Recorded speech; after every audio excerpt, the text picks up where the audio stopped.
Bonjour, au programme les molécules. Alors, qu'est-ce qu'une molécule? Une molécule, c'est un ensemble d'atomes liés entre eux.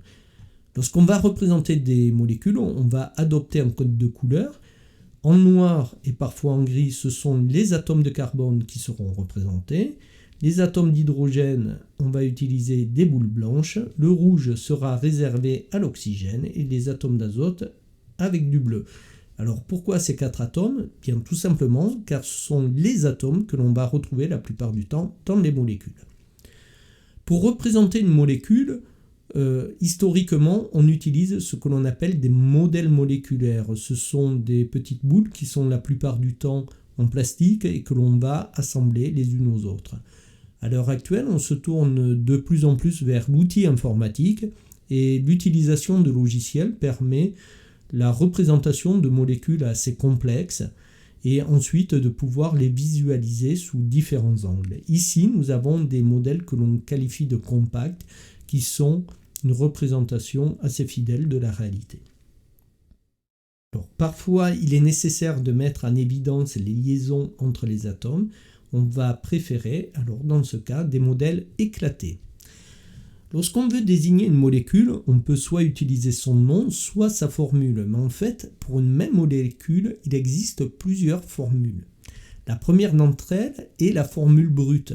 Celle-ci nous renseigne uniquement sur les atomes qui constituent la molécule. Par exemple, ici, nous avons une molécule constituée de 3 atomes de carbone, 8 atomes d'hydrogène et un seul atome d'oxygène. À l'opposé, la formule développée va nous indiquer comment ces atomes sont assemblés. Et on peut voir que dans cette molécule, et ce sera vrai dans toutes les molécules, les atomes d'hydrogène ne font qu'une seule liaison, les atomes d'oxygène, 2 liaisons, et les atomes de carbone, 1, 2, 3, 4 liaisons. En classe, nous aurons l'occasion également de travailler avec les formules semi-développées. Alors, on va considérer une formule brute, C3H8O. Et nous constatons qu'à partir de cette même formule brute, il est possible d'écrire 3 formules développées différentes.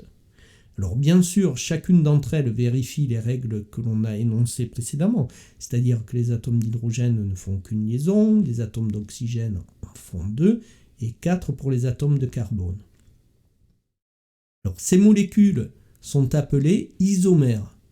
Donc la définition de molécules isomères est la suivante. Ce sont des molécules qui ont des formules développées différentes, mais même formule brute. Ce sont des molécules qui ont des propriétés physiques et chimiques différentes les unes des autres. La question que l'on peut se poser, c'est pourquoi l'atome d'hydrogène fait qu'une seule liaison alors que le carbone en fait 4. La réponse va se trouver dans la structure électronique. Par exemple, pour l'atome d'hydrogène numéro atomique 1, structure électronique K1. Sa couche de valence c'est K, il doit satisfaire la règle du et il lui manque un électron pour vérifier cette règle. Considérons un deuxième atome d'hydrogène. Ces 2 atomes vont se rapprocher l'un de l'autre. Ils vont unir leurs électrons pour former ce que l'on appelle un doublet électronique liant, ou plus court, un doublet liant.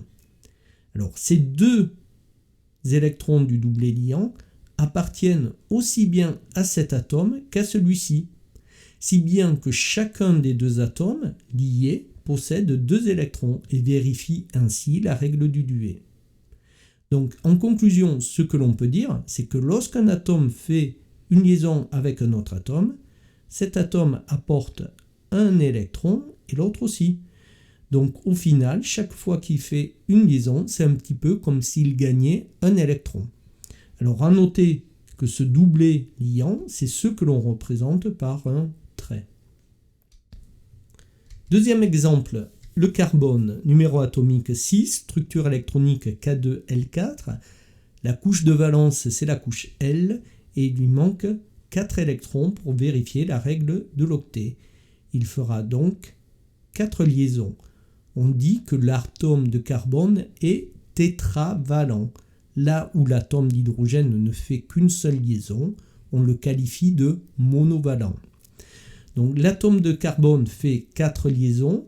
il peut faire soit 4 liaisons simples, comme ici, soit 2 liaisons simples plus une liaison double, soit, dernière possibilité, une liaison triple et une liaison simple. Exemple suivant, l'atome d'azote. Numéro atomique 7, structure électronique K2L5, il lui manque 3 électrons pour satisfaire la règle de l'octet. Il fera donc 3 liaisons. On dit que l'atome d'azote est trivalent. Donc il peut faire soit 3 liaisons simples, soit une liaison double et une liaison simple, soit une liaison triple. Enfin, dernier cas, l'atome d'oxygène, numéro atomique 8, structure électronique K2L6. Il lui manque 2 électrons pour vérifier la règle de l'octet. Il fera donc 2 liaisons. On dit que l'atome d'oxygène est bivalent ou divalent. Donc soit 2 liaisons simples, soit une liaison double. Voilà. Merci.